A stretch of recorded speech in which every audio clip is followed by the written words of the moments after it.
Hello there, people of the internet.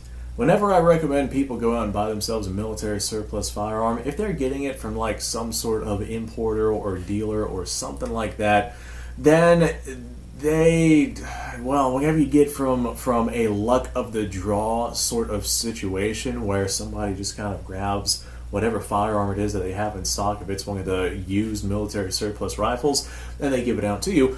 That luck of the draw sort of situation, that really is a dice roll as to whether or not you're going to end up getting something that is halfway decent.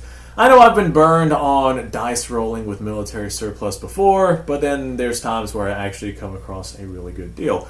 I do military surplus on this channel. It's just what I do. If you like this type of stuff, subscribe to the channel, because this right here is, the type of stuff that I do.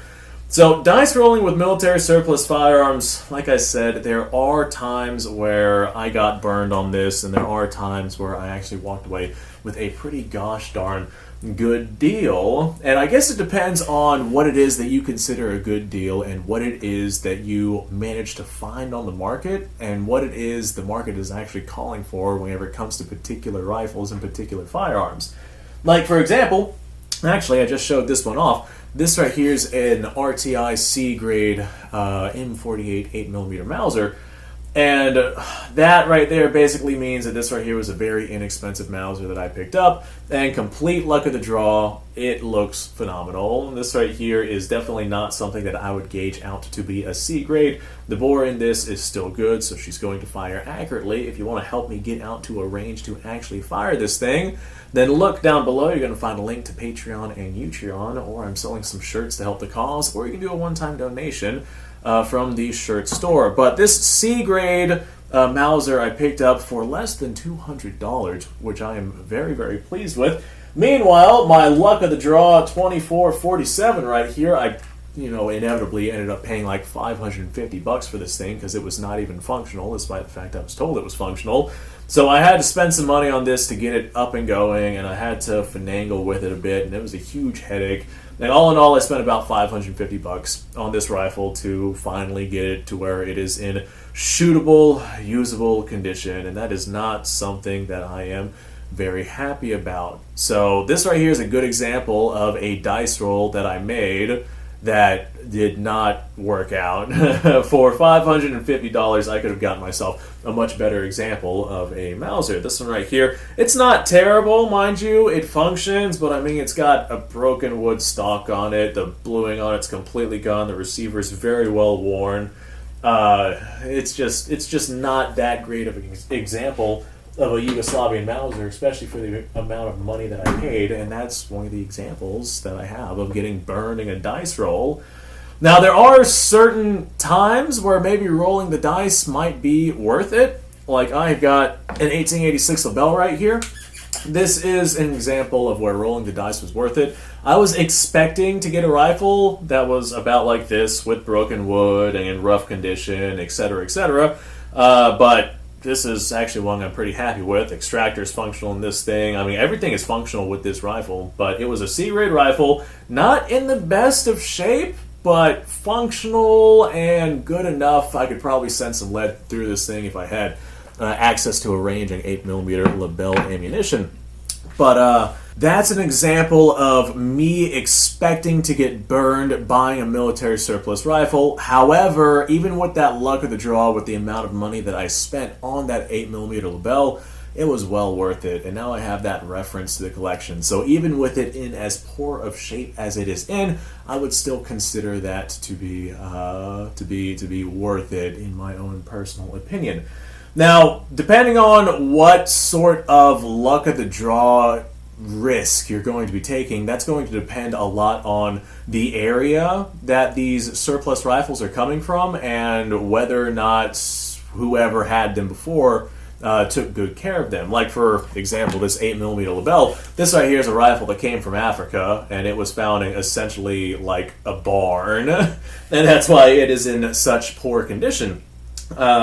Just over there in Africa, specifically Ethiopia, they took very poor care of their firearms whenever they put them into storage. They just stacked them up, and abandoned them for a century, and that right there is why this rifle is the condition it's in. And typically, whenever you're buying a luck of the draw from places like Africa, the rifles are not in good shape. They just weren't taken care of over there, and as a result, basically everything that's coming out of there, you're more likely to get a lemon or something that is not good than you are to get something that is actually reasonably decent. This is another example. I got an 8890 right here. I've shown this one off on the channel a couple of times now, but I've got this 8890 straight pull Steyr chambered in 8x50. And this is a good example of a rifle that came out of Africa. I actually did a little bit of touch-up work on this thing, and it turned out very beautiful. So just because you get burned on some stuff does not necessarily mean you're going to get burned on everything. Now, bear in mind, like I said, I did touch this up a little bit. Whenever this had come in, it was still in pretty rough shape, but I think that she cleaned up beautifully. So that's a good example of a luck of the draw firearm that worked out incredibly well, at least in my opinion. But then there's firearms like this right here. This is a Swiss K31. This is an example of a firearm that came out of Switzerland. Basically everything that comes out of Switzerland is just in really, really good shape. These right here never really saw any real significant conflict. They never really saw any... They just didn't see any situations where they would get a bunch of wear on them, and the Swiss took care of their firearms. They're very high quality firearms. If you get a luck of the draw firearm that is one of these old Swiss rifles, odds are you're going to get one that is quite decent, as opposed to getting something from Africa, because odds are you're going to get something that is pretty shot out and worn out. So the locations that you're buying from absolutely dictate whether or not you're going to get something that is completely worn out to hell, has no rifling, shot out, etc., or if you're going to get something that is actually halfway decent. I don't have one with me right now, but I also got a whole bunch of different Carcano, however it is you want to pronounce that, a bunch of Carcano rifles that were imported from Italy, and the Italy imported Carcanos tend to be in really good shape because they were kept in Italy and they were taken care of, and the Italians were making sure to keep up with the maintenance of those rifles while they were in storage, unlike the Ethiopians did with a bunch of other Carcano rifles that are coming out of Ethiopia. If you're going to get yourself like a Carcano, just because you're buying a Carcano that was made in Italy, that doesn't necessarily mean that you're going to be getting an Italian-kept Carcano. You want to make sure that you pay attention to the origins of that particular rifle or that particular batch of rifles, and that would be a really good clue and a really clear indicator as to whether or not you're going to be getting yourself something that is in decent shape or not so decent shape. I know the Carcanos I got one from Africa, one from the Ethiopian cache that had recently come in, and it was completely shot out. I showed a video of me shooting that rifle, actually, and like the entire barrel is just gone. Like gone. So yeah, that's a good example of getting burned from a Carcano because it was from the Ethiopian cache.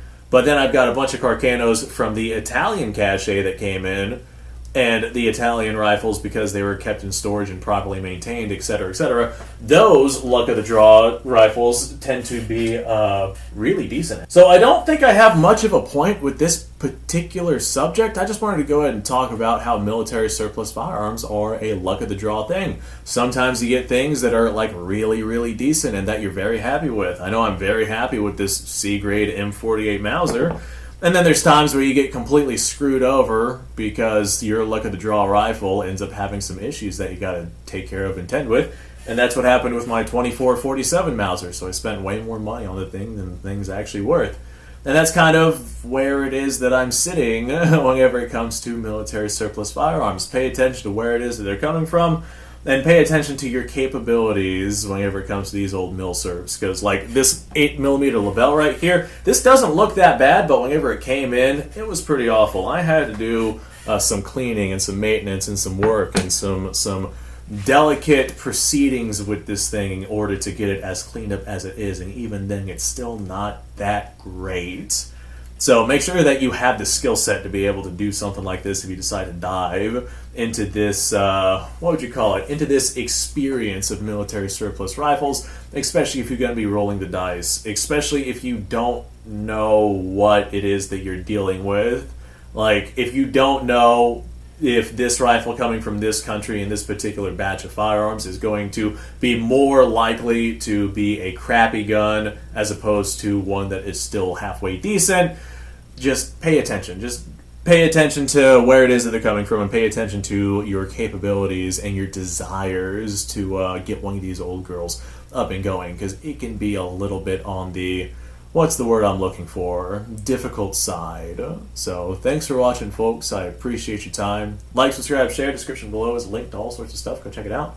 You guys go off, have yourself a fantastic day, and I will see you guys on the next episode.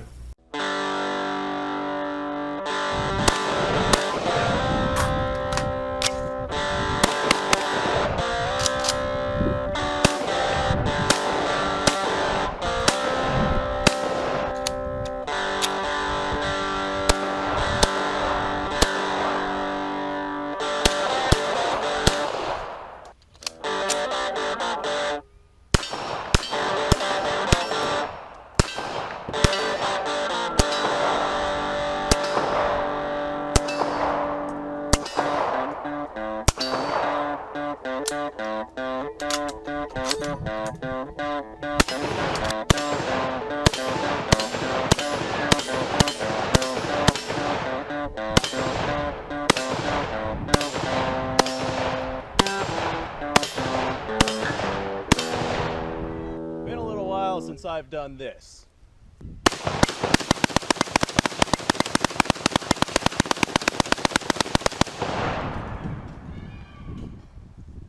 Bonnie and Clyde be damned.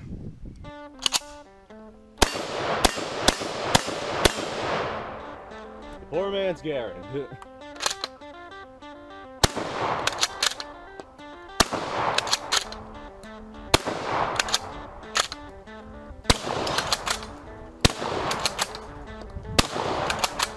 It's a shame that bolt-action shotguns aren't more mainstream.